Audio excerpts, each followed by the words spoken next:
Good morning, everybody. Myself, Neha Parekh from Manibai Gujarati High School.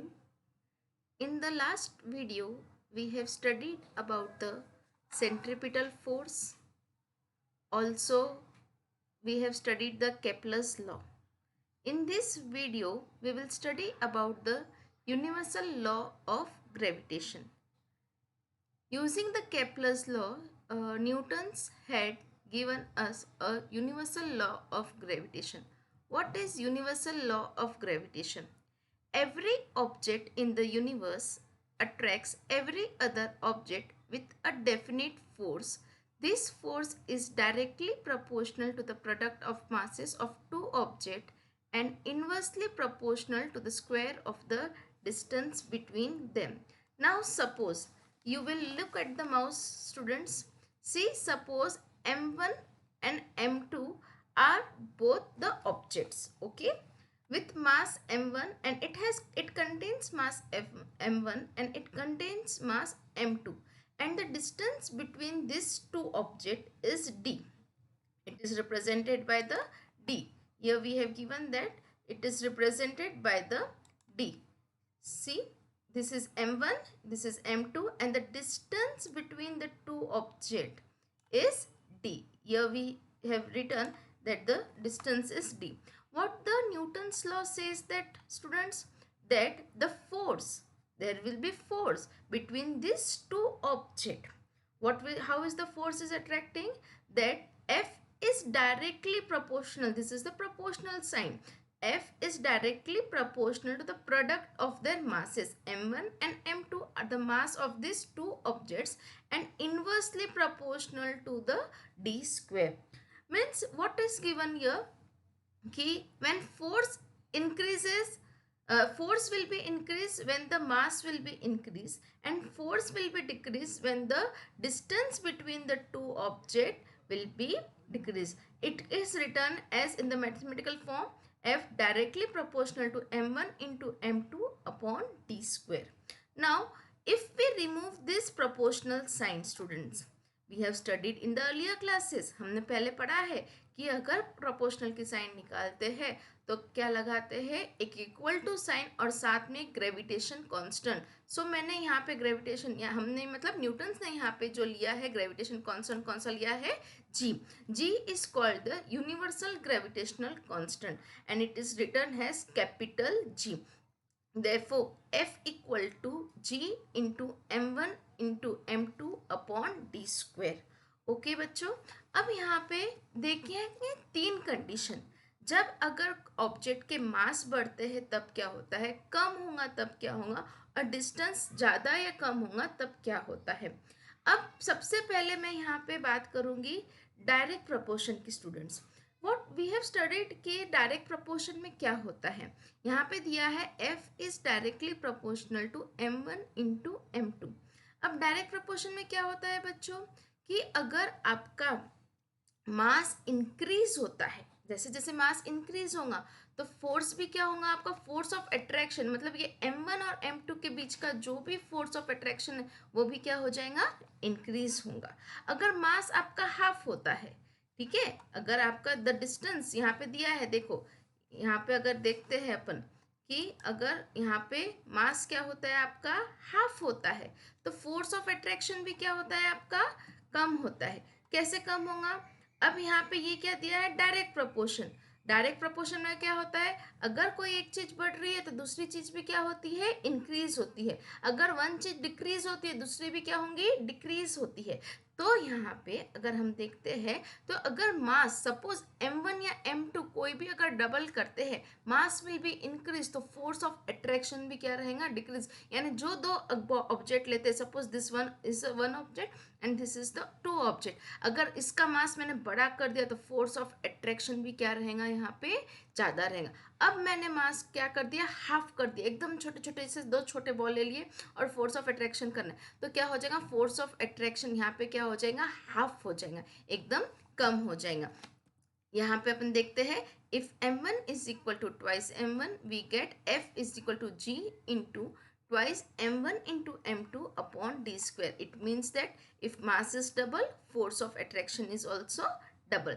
Now in second condition, if mass is half, अगर मास को हम half कर देते total तो क्या होगा, F इज इक्वल टू 1/2 मतलब हाफ हो जाएगा into G m1 into m2 upon d square. If mass is half, force of attraction is also half. Now third condition, what is the third condition? If the distance is double by d, अगर अपन distance क्या करते हैं, बढ़ा देते हैं. Suppose again देखते, यहाँ पे ऑब्जेक्ट 1 है और ये ऑब्जेक्ट 2 है.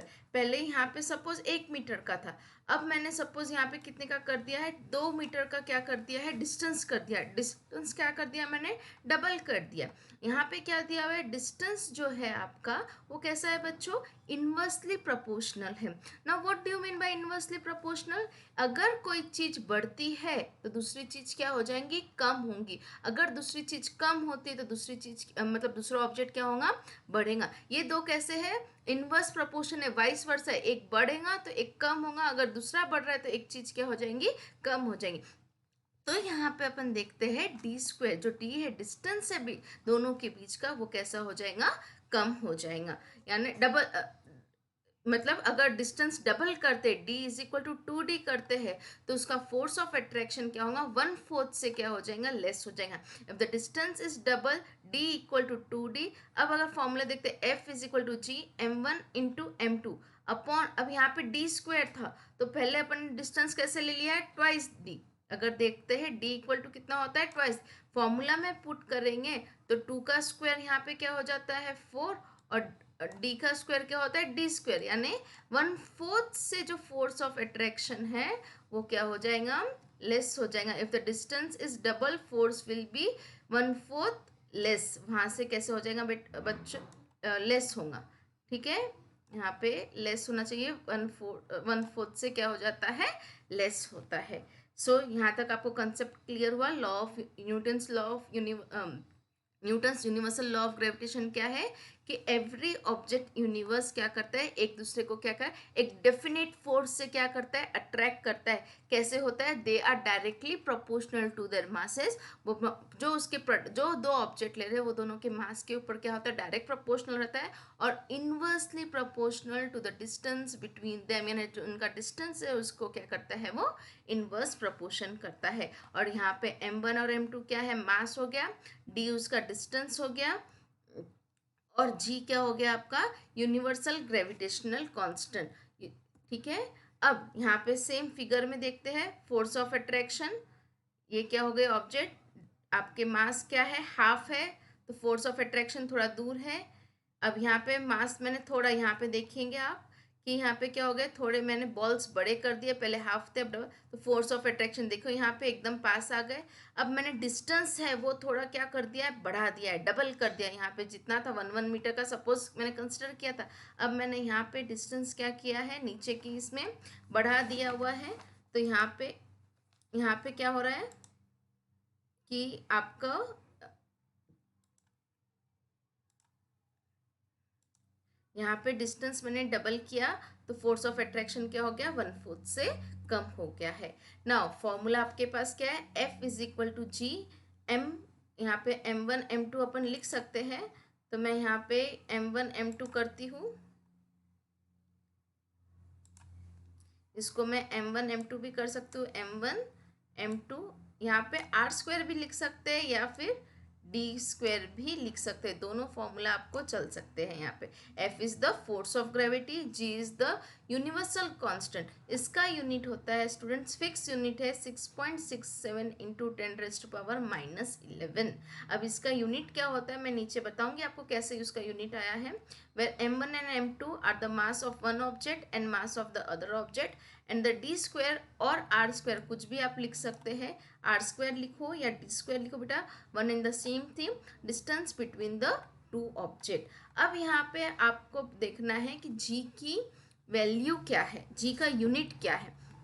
g का यूनिट करने के लिए अब यहाँ पे मैं देखेंगे आप इधर, तो अगर यहाँ पे ये f है तो मैं इस टर्म को इस साइड लेके आऊंगी तो ये क्या हो जाएगा, f से ये f है आपका, ठीक है, फोर्स ऑफ अट्रैक्शन है, इक्वल टू, ठीक है, ये क्या है आपका r स्क्वायर. तो यहाँ पे अगर मैं r स्क्वायर लिखती हूँ तो यहाँ पे ये कहाँ पे है आपका बेटा, ये आप लोगों का है डिनोमिनेटर में, इस साइड आएगा तो क्या हो जाएगा वो न्यूमरेटर में, तो मल्टीप्लाई करते हैं आर स्क्वायर, ठीक है, इक्वल टू, अब ये यहाँ पे क्या है आपका m और m है, ये न्यूमरेटर में है तो ये कहाँ आ जाएंगे आपके डिनोमिनेटर में आ जाएंगे, तो मैं इसको डिनोमिनेटर में लिखूंगी m1 एंड m2, ये आपका क्या हो जाए, ये आपका कौन सी वैल्यू है, g की वैल्यू है। इस तरह से आपका क्या है, g आया है, g is equal to f, ये वाला f, ये are square into m1 into m2 आपका आया हुआ है। इस तरह से ये आपका पूरा ये आ गया है। अब इसको अपन डिराइव करते हैं, what is the unit of force, force का यूनिट क्या होता है बच्चों, Newton. Yes, we have studied in the 9th standard की फोर्स का यूनिट क्या होता है, न्यूटन होता है। तो एफ का यूनिट मैं यहाँ लिखती हूँ न्यूटन, ये हो गया एफ का न्यूटन, आर का यानी डिस्टेंस हो गया तो मीटर, और स्क्वायर है इसलिए यहाँ पे क्या हो गया मीटर स्क्वायर, मास का किलोग्राम और सेकेंड मास का kilogram, kilogram into kilogram, kilogram square, और इसको अपन लिख सकते हैं न्यूटन मीटर स्क्वायर पर केजी स्क्वायर। तो जी की जो वैल्यू है वो आपकी कितनी आएंगी, जो भी उसका यूनिट है न्यूटन मीटर स्क्वायर पर केजी स्क्वायर, ये अपन आप लिख सकते हैं। और इसकी फिक्स वैल्यू होती है बेटा 6.67 इंटू 10⁻⁻11। ये डिराइव कैसे हुआ है अपन नेक्स्ट इसमें देखेंगे। Till then thank you.